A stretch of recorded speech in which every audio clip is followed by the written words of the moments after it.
एकादशी व्रत महात्म्य। युधिष्ठिर उवाच कहन्ति पंकजनंदन शुणिमा हे मधुसूदन। श्रावण शुक्ल एकादशी कहे केउ नामे भासी।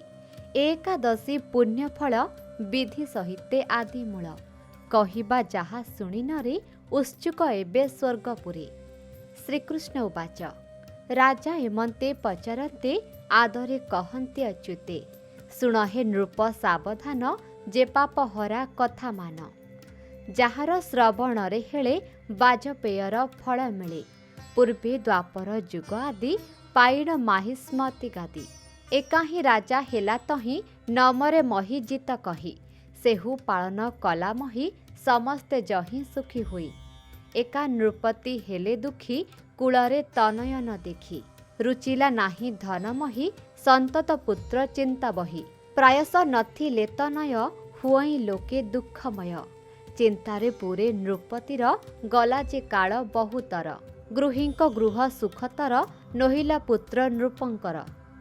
ମହି ସହିତ ପ୍ରଜାଗଣେ ଡାକି କହିଲେ ଦୁଃଖ ମନେ। ଏ ଜନ୍ମେ ଜାଣି ଧର୍ମଲୋପ କରିମୁ ନାହିଁ ବିପ୍ରକୋପ। ଅନ୍ୟାୟ ଧନ ରଖି ନାହିଁ ବ୍ରହ୍ମସ୍ୱ ଦେବ ସ୍ୱବା କାହିଁ। ନ୍ୟାୟର ଅପହାର କାହିଁ ପାପୀର ଧନ ଆଣି ନାହିଁ। ପୁତ୍ରର ପରି ପ୍ରଜାପାଳି ଧର୍ମରେ ଜିଣି ବସୁନ୍ଧରି। ଦୋଷକୁ ଦେଖି ଦଣ୍ଡ ଦେଲି ଶିଷ୍ଟକୁ ସମ୍ଭାବନା କଲି। ଏ ରୂପେ ଧର୍ମ ମାର୍ଗ ଥାଇ କିମ୍ପା ଅପୁତ୍ରୀ ହେଲି ମୁହିଁ। ଦ୍ୱିଜ ଉତ୍ତମ ବିଚାରନ୍ତୁ ଯେ ବିଧି ଉପାୟ କରନ୍ତୁ। ଏ ବାକ୍ୟ ଶୁଣି ନୃପତିର ସମସ୍ତେ କରି ସୁବିଚାର। ନିଜର ବୃଦ୍ଧାବସ୍ଥା ଦେଖି ନୃପତି ହେଲେ ଅତି ଦୁଃଖୀ। ଲୋମସ ଋଷିଙ୍କ ଉଦ୍ଦେଶ୍ୟ ଗଲେ ସମସ୍ତେ ବନ ଦେଶେ। ଏ ବନ ସେ ବନ ବୁଲିଲେ ବହୁତ ଆଶ୍ରମ ଦେଖିଲେ। ନୃପତି ହିତ ମନେ ଧରି ଆଶ୍ରମ ମାନ ଅବଧାରି। ବୁଲନ୍ତି ମୁନିଙ୍କି ଦେଖିଲେ ତାହାଙ୍କ ନିକଟେ ମିଳିଲେ। ଏ ଘୋର ତର ଉପକାର ନିତ୍ୟ ଆନନ୍ଦ ନିରାହାର। ଯେ ଜିତ କ୍ରୋଧ ନିରାମୟ ଜିତାତ୍ମା ଯେ ଅତି ସଦୟ। ସେ ସର୍ବତତ୍ତ୍ୱ ମାନ ଜାଣି ଧର୍ମ ତତ୍ତ୍ୱକୁ ପରିମାଣି। ଅଛନ୍ତି ସନାତନ ହୋଇ ଯାହାକୁ ଦୀର୍ଘାୟୁଷ କହି। ଯେ ବ୍ରହ୍ମ ସମେତ ସକ୍ଲେଶ କଳ୍ପ କଳ୍ପକେ ଯାହା କ୍ଲେଶ। ଏକକୁ ଏକ ଶୀର୍ଣ୍ଣ ପାଏ ଏଣୁ ଲୋମସ ନାମ ହୁଏ। ଭୂତ ଭବିଷ୍ୟ ବର୍ତ୍ତମାନ ଯେ ଜାଣେ ତ୍ରିକୋଣକୁ ଜାଣ। ଦେଖି ଏ ମହାମୁନିପାଦ ସମସ୍ତେ ଛାଡ଼ି ନ ବିଷାଦ। ଆନନ୍ଦେ ହେଲେ କୁହାକୁହି ଭାଗ୍ୟବଶରୁ ଦେଖିଲଇଁ। ସେ ପ୍ରଜାମନ୍ତ୍ରୀ ପୁରୋହିତ ପ୍ରମାଣ କଲେ ସମସ୍ତ। ପଡ଼ିଲେ ଦଣ୍ଡ ପରି ଦୂରେ ମୁନିଙ୍କ ଚକ୍ଷୁର ଆଗରେ। ଦେଖି ତାହାଙ୍କୁ ମୁନିବର ଆନନ୍ଦେ ହେଲେ କୁହାକୁହି ଭାଗ୍ୟବଶରୁ ଦେଖିଲଇଁ। ସେ ପ୍ରଜାମନ୍ତ୍ରୀ ପୁରୋହିତ ପ୍ରଣାମ କଲେ ସମସ୍ତ। ପଡ଼ିଲେ ଦଣ୍ଡ ପରି ଦୂରେ ମୁନିଙ୍କ ଚକ୍ଷୁର ଆଗରେ। ଦେଖି ତାହାଙ୍କୁ ମୁନିବର ବୋଲନ୍ତି ବଚନ ମଧୁର। ଲୋମସ ଉବାଚ କହିଲେ କିମ୍ପା ଆଗମନ କିଏଥି ତୁମ୍ଭର କାରଣ। କିମ୍ପାଇ ହୋଇ ଆନନ୍ଦିତ ସ୍ତୁତି କରୁଛି ଅତିମାତ୍ର। କହୁଛି ଅଛୁ ଆମ୍ଭେ ସତ କରିବୁ ନିଶ୍ଚେ ଜାଣ ହିତ। ତାଦୃଶ ମାନଙ୍କର ଜନ୍ମ ପରର ଉପକାର କାମ। ଜନା ଉବାଚ ଶୁଣି କହୁଛି ମହାମୁନି କାରଣ ଆମ୍ଭେ ଆଗମନେ। ଜନ୍ମିଲା ଏକ ଇ ସଂଶୟ କର ତା ଛେଦନ ଉପାୟ। ସମସ୍ତ ଶାସ୍ତ୍ର ମାନ ଜାଣି ପରମ ତତ୍ତ୍ୱ ପରିମାଣି। ତୁମ୍ଭର ସମ ନାହିଁ ମୁନି ହେଲେ ବା ହେବ ପଦ୍ମଜୋନି।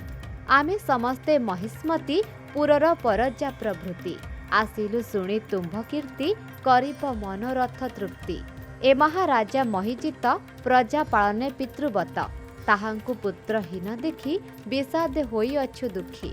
ଏ ତାଙ୍କ ମିତ୍ର ପୁରୋହିତେ ଅଇଲେ ଆମ୍ଭର ସଙ୍ଗତେ। ତପସ୍ୟା କାରଣେ ଅଇଲୁ ଭାଗ୍ୟରୁ ତୁମ୍ଭକୁ ଦେଖିଲୁ। ମହାତ୍ମା ଜନ ମାନଙ୍କର ଦର୍ଶନ ବହୁ ଶୁଭଙ୍କର। ଏଣୁ ଜାଣୁଛି କାର୍ଯ୍ୟସିଦ୍ଧି କହନ୍ତୁ ଉପାୟ ଯେ ବିଧି। ଶୁଣି ଏପରି ତାଙ୍କ ବାଣୀ ମୁହୂର୍ତ୍ତେ ଧ୍ୟାନ କରି ମୁନି। ତା ପୂର୍ବେ ଜନ୍ମକୃତ ଜାଣି କହିଲେ ତତ୍ତ୍ୱ ପରିମାଣି। ଲୋମସ ଉବାଚ ପୂର୍ବ ଜନ୍ମରେ ମହିଜିତ ବୈଶ୍ୟ ଯୋନିରେ ହୋଇଜାତ। ପୂର୍ବ ଜନ୍ମରେ ମହିଜିତ ବୈଶ୍ୟ ଯୋନିରେ ହୋଇଜାତ। ଦଶାରୁ ଧନହୀନ ହେଲା ଏଣୁ ନୃଶଂସ କର୍ମ କଲା। ବାଣିଜ୍ୟ କର୍ମେ ରତ ହୋଇ ଗ୍ରାମରୁ ଗ୍ରାମାନ୍ତର ଯାଇ। ଜ୍ୟେଷ୍ଠ ମାସର କୃଷ୍ଣପକ୍ଷ ଦଶମୀ ଦିବସ ପ୍ରତ୍ୟକ୍ଷ।